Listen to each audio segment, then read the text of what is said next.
Hopes for a meeting between the U.S. and Iran may be crumbling already. Iranian President Hassan Rouhani saying this morning Iran has no intention to talk to the United States unless all sanctions are lifted. Behnam Ben Taleblu, senior fellow at the Foundation for the Defense of Democracies, is here. Behnam, good morning. Good morning. Good to be with you, Lauren. You know, first off, how likely is this meeting in the first place because the Iranian president answers to the supreme leader who calls the shots?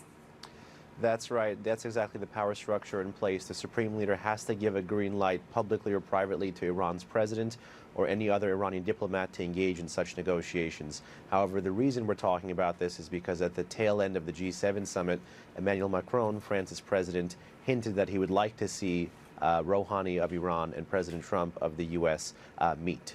He also said, Macron that is, he said they'll likely meet within weeks. Does that tee us off for a potential meeting at the UN in September?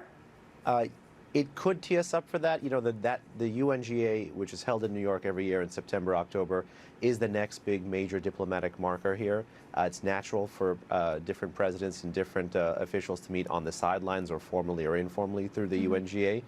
In this case, I think their expectations are raised, but even if there isn't a meeting, there may be a phone call, for instance. Right. If you remember in 2013, President Obama and President Rouhani had a phone call. 2 months later, there was an interim nuclear deal. But Behnam, what is the point of talking or meeting if both sides are digging in their heels? You have hawks in the administration saying you must continue this maximum pressure campaign against Iran, and you have Iran struggling economically and saying we're not talking until you lift the sanctions.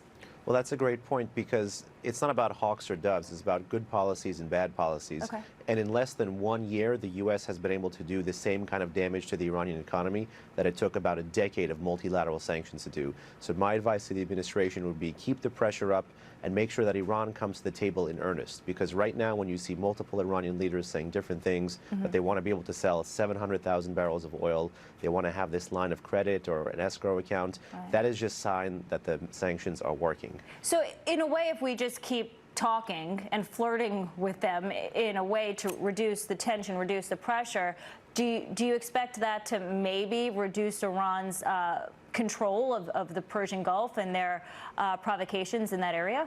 Actually, I would expect the opposite. Okay. I think the Iranians are trying to incentivize the Trump administration to not engage in productive diplomacy, but rather premature diplomacy, meaning you have some high-level photo ops or some kind of a high-level sanctions relief, and over time, this gives the Iranians enough political stamina and enough cash to wait out the Trump administration, which is the larger strategy they're betting on. Right, because if a Democrat is elected, the tune and the tone will change. Behnam Ben Taleblu, thank you so much for your expertise.